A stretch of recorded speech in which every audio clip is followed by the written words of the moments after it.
Hi, my name is Katarina Sullivan and I would like to welcome you to my YouTube channel.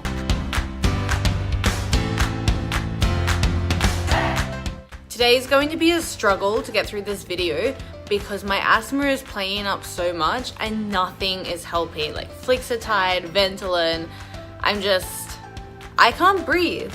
Maybe I can't breathe because I'm still gooped about what happened on Saturday night, like the rest of Australia. And it's Wednesday after election day that I'm filming this, and I've already been asked like 20 or 30 times to do a video to cover what the heck just happened. So as you'll remember in my videos, I wasn't necessarily predicting a Labor win. I was predicting a minority government either way. I said it would either go in the coalition's favor or the Labor's favor, but it wouldn't be a majority. I had to eat my words like every other person did across the country who predicted what the outcome of the election would be. Even betting agencies paid people out early for Labor to win. Like, that's how confident everyone was. But lo and behold, that didn't happen, and it's a coalition majority government, which means that the coalition has over 50% of the seats in the House of Representatives. So they are projected to win 77 or 78. Keeps changing. But yeah, they have a majority. I don't know. Scott Morrison got up and said it was a miracle. Yes and no. Like, he worked really, really hard. He campaigned really hard. The campaign directors of the coalition did a really good job, and Labor did a kind of disappointing job. A lot of people are asking me how this happened because everyone they spoke to voted Labor or Greens, and they're asking me why, how did the coalition get in? Oh my gosh, I'm cutting out so many of my asthma attack fits right now. You have no idea. So let me just clear something up. When you speak to people about politics, they tend to be like-minded people that will feel the same way as you. You tend to surround yourself, and I do it as well, with people who have the same values, and your values tend to quite closely line up with your political beliefs. So if you're very religious of some kind and you don't believe that same-sex marriage should have been passed, then you might find that you surround yourself with people who are like-minded to you because you go to your religious groups and you have your religious friends, and it sounds like in your world that everyone is in agreement. And then, of course, social media feeds into that because if you like a page, they suggest another page that is similar to what you've liked, and the ball keeps rolling. It's the same thing with climate change. You tend to surround yourself with people that maybe you're in a biking group together, or you meet them at the organic markets, and you go to a raw vegan cafe together, and that's how you know them. Like, you do things based around your political beliefs, and you're involved in those communities, and that's how you make friends and contacts, and then you talk to them about politics, and it sounds like everyone's agreeing with you. I try as hard as I can to have friends from all sides of the political spectrum. It is really hard living in inner city Canberra because I don't have as much contact as I would like with people who do live out in the country, especially in rural Queensland, which is where we saw the biggest change on election night. So it's really important to remember that because your friends agree with you doesn't mean that that's the actual view of the entire country. It sounds silly to say, but it's really easy to get caught in that kind of headspace because of what social media feeds us. So what happened with the opinion polls? Why were they so wrong? Opinion polls were originally done using landline telephones. Now, I don't know many people who still have a landline telephone. I know my parents do. So the opinion polls were actually conducted primarily on mobile phones. And with that, they weren't actually able to be sure of people's geographical location. So while they were asking demographics about age and gender, they weren't actually asking demographics about where do you live. So we weren't actually getting an accurate representation of Australian voting from the entire country. We might have only been getting pockets at a time. So where did Labor go wrong with their campaign?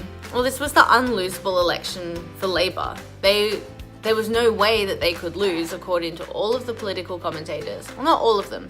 There were a couple that were sort of like me and being like, but not many. A lot of people expected, including betting agencies, Labor to win. What hurt them the most was Adani. in Queensland. Adani's an interesting one because, as I talked about in my policy analysis videos, we can't just look at climate in isolation. We need to look at the entire process of what was happening. India is looking to buy coal from Australia. If Australia doesn't supply coal to India, what will happen is that either China or North Korea will start supplying coal. And they might not have the really, really tight environmental restrictions that Australia will put on the Adani mine, as we've seen with the whole Finch management plan. So it's, in a way, kind of better for the environment if Adani goes ahead as a global sphere, because India's still gonna buy coal. They still have 1 billion people to try and give electricity to. They're still going to buy coal.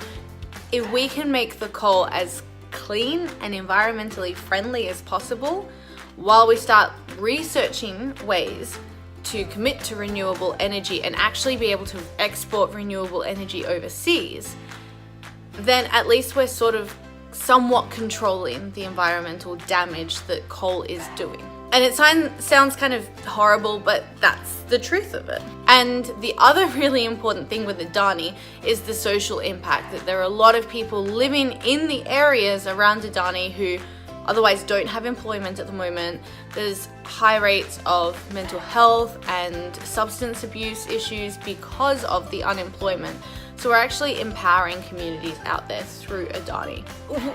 I wish there was a better way. I wish we already knew how to export renewable energy overseas in large amounts. I wish we were already at the stage that we had solar panels up all over Australia, but we can't change what we don't have right now. We can only work with what we've got. Adani is a medium point for that. So Adani not going ahead in Queensland would really, really, really hurt Queenslanders. Now, even though the Australian Labor Party didn't necessarily come out so strongly either way in favour of or not in favour of Adani, Queensland Labor with Anastasia Palaszczuk did.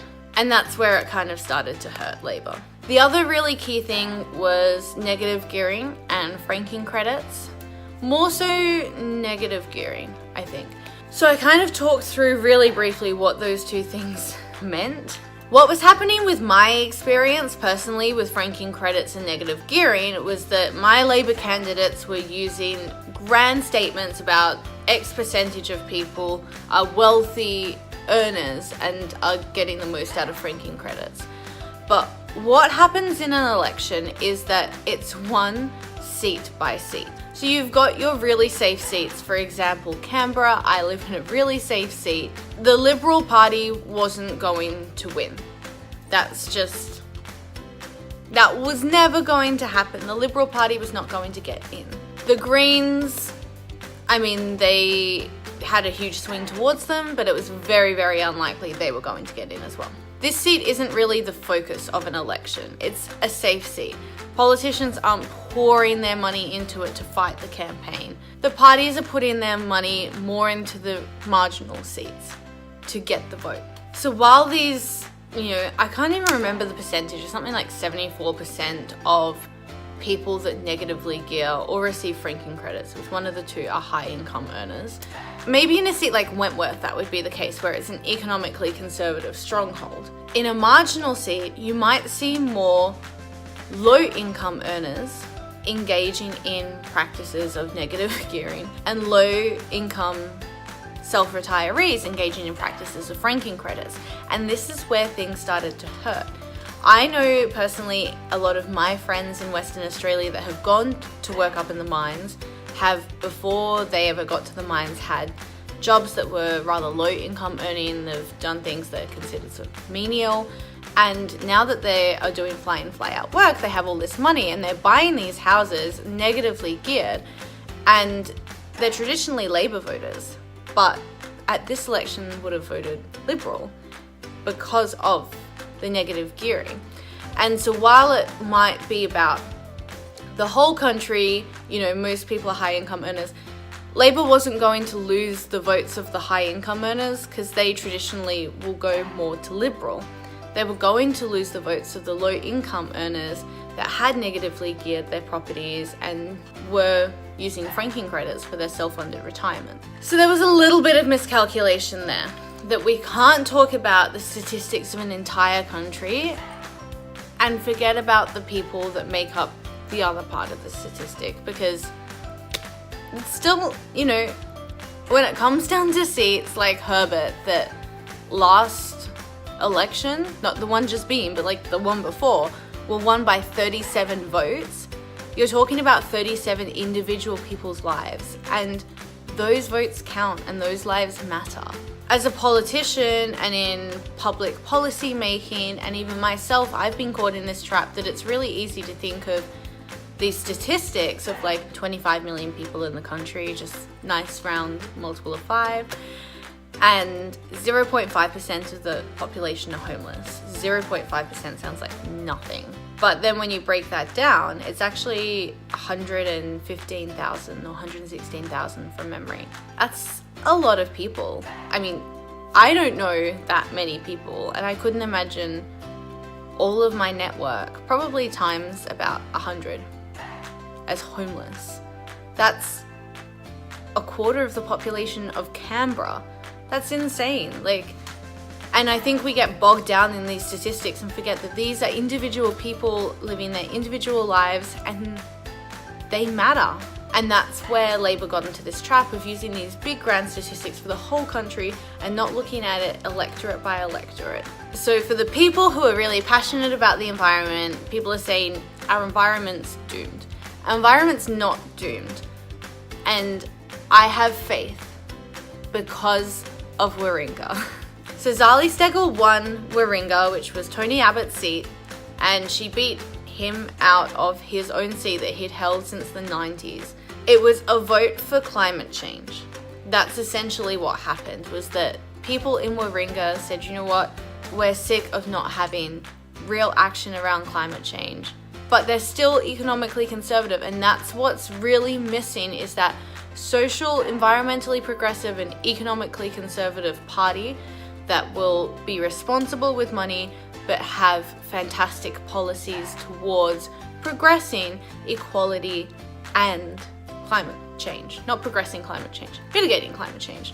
Let's not progress climate change, please. And Zali Steggall offered that for Warringah. Now, what I'm personally hoping is that when the coalition debriefs after the election, they actually start to consider that that key seat showed that people want to see climate action. And I really hope that the coalition doesn't get complacent in the policies that they've proposed, and that we can do more towards creating a more environmentally sustainable future with less air pollution, less soil and water pollution and contamination, less animals and plants at risk of going extinct, less pollution in our oceans. All of these wonderful things that can happen from positive policies towards creating a more sustainable environment. And I'm really hoping that the coalition can take those lessons on board from Warringah. So the coalition has an amazing opportunity with this election to actually create positive change. Now, what we've seen in the Senate is kind of what I had predicted, that we would see a lot less minor parties and independents getting in. So it does look like Jackie Lambie will get in, which I predicted would happen.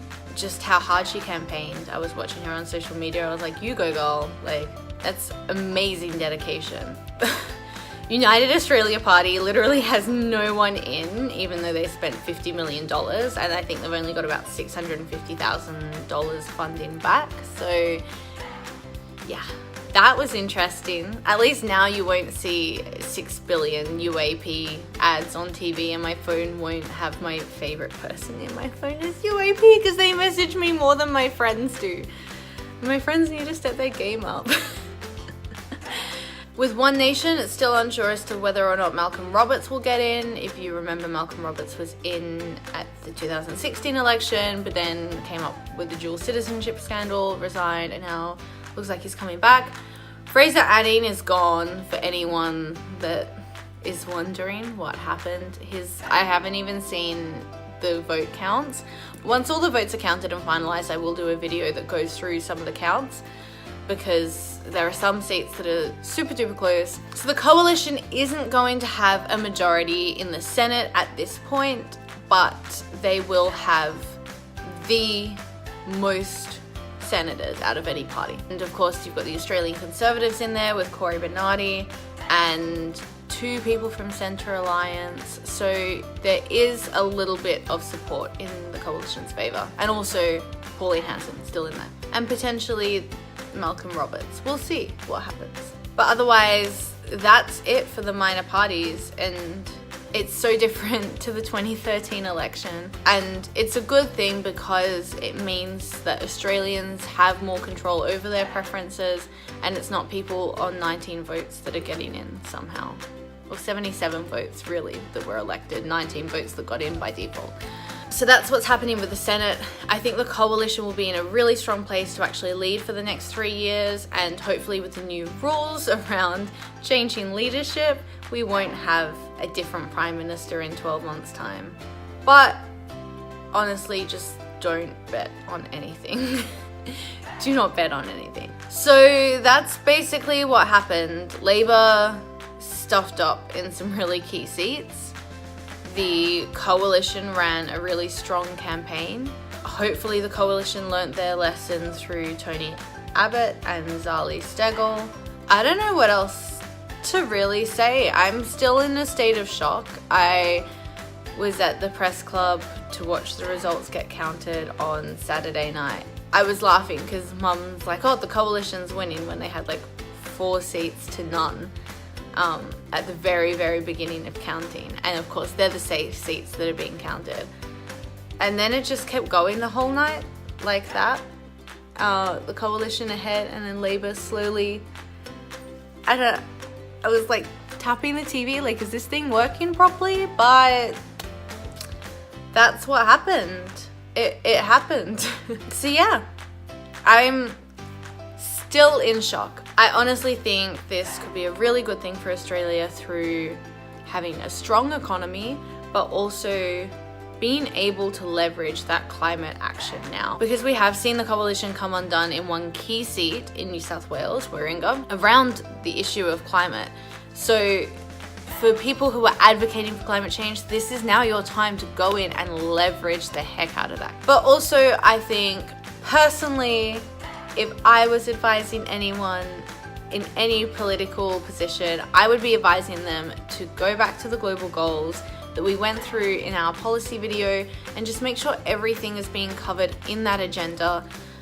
I'm still like the biggest advocate for it because it was a 15-year plan when it first started. It's now getting close to only being a 10-year plan to actually fix everything that needs to be fixed in Australia and the rest of the world. So I encourage you, if you're upset by the result, or even if you're happy about the result of the election but you're upset because your local candidate is someone whose party you don't support, make sure you reach out to them. Reach out to your local politicians and your local representatives that are forming government at a federal level and say to them what you want to see done better, because now is your time. Democracy doesn't just start and end with the 5-week election period.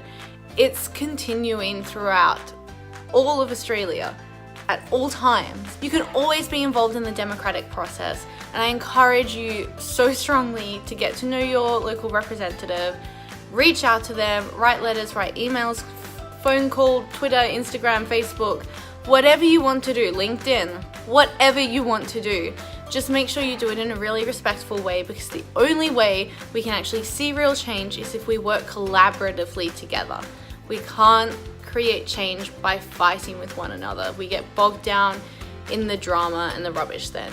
But if you can reach out and write a really, really nice email, say, congratulations, and I'm, not overly happy with the result, or I am overly happy with the result, and these are the things I'd like to see from you as my local politician. Now is the best time, because they're about to start, especially for lower house, they're about to start their 3 years. For senators, it's 6 years. So you've actually got all that time to see them implement the things that you want to see. So make sure you do that. Also, when you do it, make sure you know the difference between federal, state, and local government. Don't ask for new bins from your federal politician. They can't do that. And don't ask for a better bus route from your federal politician, because they also can't do that. They can do big picture stuff, your state politicians can do medium picture stuff, and your local politicians can do grassroots stuff. So make sure you know those distinctions before you reach out to your federal politician and be like, I don't have a rubbish bin for my recycling day. Because, I mean, they care, but they can't help. So don't do that. Otherwise, I'm going to do one or maybe two more videos after this covering where next in Australian politics and going through some statistics, because I love my numbers.